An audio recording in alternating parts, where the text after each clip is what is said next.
बुरी बातों को बार बार याद करने से हमारी परेशानियां बढ़ती हैं, मन अशांत होता है। इसीलिए दुख देने वाली बातों को भूलकर आगे बढ़ना चाहिए। इस संबंध में गौतम बुद्ध का एक प्रसंग प्रचलित है। गौतम बुद्ध अलग अलग क्षेत्रों में भ्रमण करते और अपने शिष्यों को उपदेश देते थे। एक गांव में वे उपदेश दे रहे थे। बुद्ध ने कहा कि क्रोध ऐसी अग्नि है जिसमें क्रोध करने वाला खुद भी जलता है और दूसरों को भी जलाता है। बुद्ध के प्रवचन सुनने के लिए बड़ी संख्या में लोग वहां बैठे थे।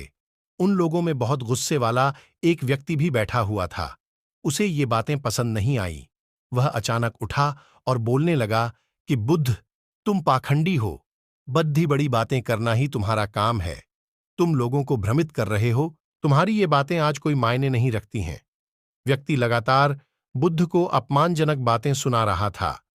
वहां बैठे सभी लोग ये देखकर हैरान थे कि बुद्ध ये सब शांति से सुन रहे थे, लेकिन कुछ बोल नहीं रहे थे। क्रोधी व्यक्ति बुद्ध को शांत देखकर और ज्यादा क्रोधित हो गया।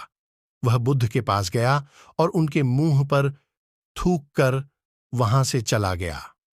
घर पहुंचकर क्रोधी व्यक्ति का मन शांत हुआ तो उसे अपने की पर बहुत पछतावा हुआ। वह बुद्ध से क्षमा मांगने पहुंचा, लेकिन उस गांव से बुद्ध पड़ोस के गांव के लिए निकल चुके थे। वह व्यक्ति बुद्ध को खोजते हुए दूसरे गांव में पहुंच गया।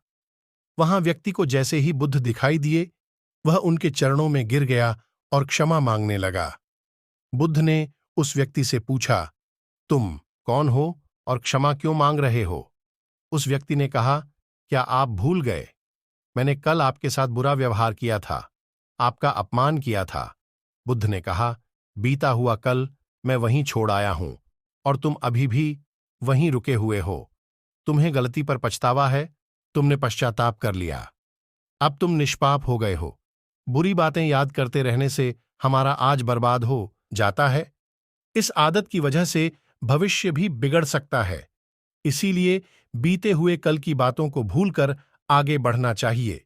दोस्तों, इस कहानी की सीख यही है कि क्रोध में व्यक्ति खुद भी जलता है और दूसरों को भी जलाता है। ज्यादा क्रोध करने वाला व्यक्ति क्रोध में अनर्थ कर बैठता है और पश्चाताप उसे बाद में होता है, जिसका उसे कोई लाभ नहीं होता। इसलिए क्रोध कभी भी नहीं करना चाहिए। मुझे यह लगता है कि यह कहानी आपको पसंद आई होगी और कुछ अलग सीखने को मिला होगा। कहानी के बारे में अपने विचार हमें नीचे कमेंट बॉक्स में लिख सकते हैं।